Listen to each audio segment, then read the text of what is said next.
The drama surrounding Caitlin Clark has unfolded like a slow-motion earthquake, rumbling beneath the surface until the pressure finally snapped.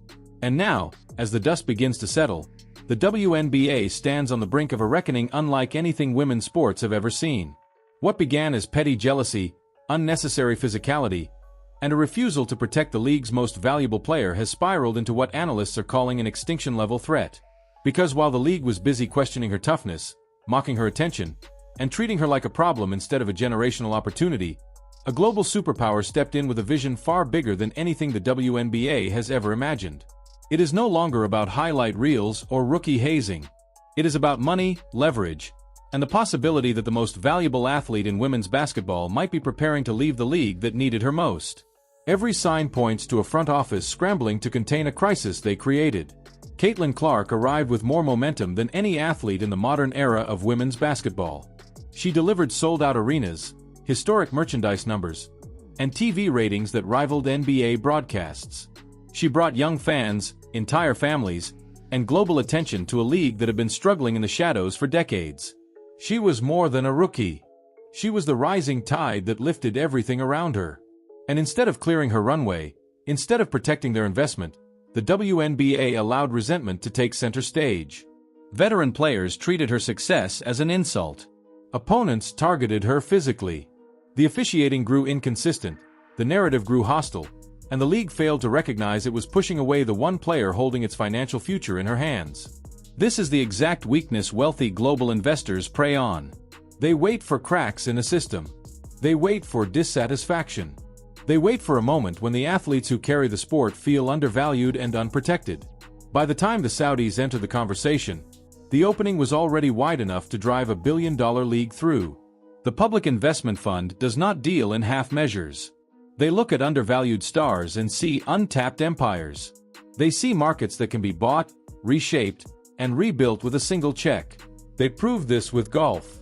They proved it with combat sports. And now they are poised to prove it again with women's basketball. The timing could not be more perfect for them, nor more disastrous for the WNBA. Caitlin Clark is carrying an unimaginable weight as a rookie. Endless travel, constant media scrutiny, physical targeting, and expectations no athlete her age should be handling alone. And with every long flight, every missed call, every cold shoulder from veterans who should have embraced her, the idea of a billion-dollar league built around her becomes harder to ignore. A league where the travel is private, where the conditions are world-class, where the pay matches her value, where she no longer feels like an outsider carrying a broken system on her back. A completely different world than the one she currently plays in. And then there is Sophie Cunningham, the other name attached to the rumored deal. The reaction to her inclusion revealed exactly who understands modern sports marketing and who doesn't. Sophie brings something that algorithms love and investors chase. She brings personality. She brings charisma. She brings the kind of camera-ready presence that fuels viral clips, fan engagement, and sponsor campaigns. Together, Caitlin and Sophie represent a blueprint, a marketing duo engineered for global attention. One is the undeniable superstar with worldwide reach.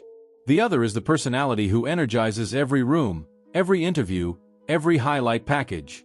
Their inclusion isn't random. It is strategic. It is the beginning of a brand.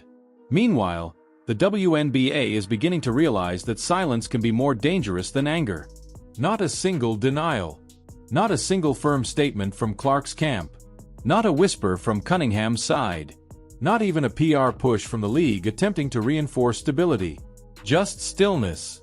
And in professional sports, stillness is often the sound of negotiation. Players deny rumors when they want them dead. They remain silent when they want leverage.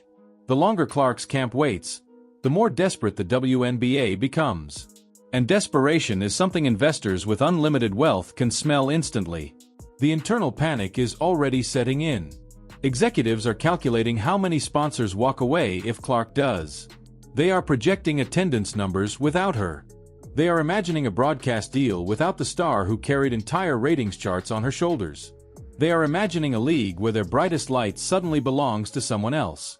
And unlike the NBA, the WNBA does not have a deep pool of global stars to fall back on. The league's financial growth model was built around one player.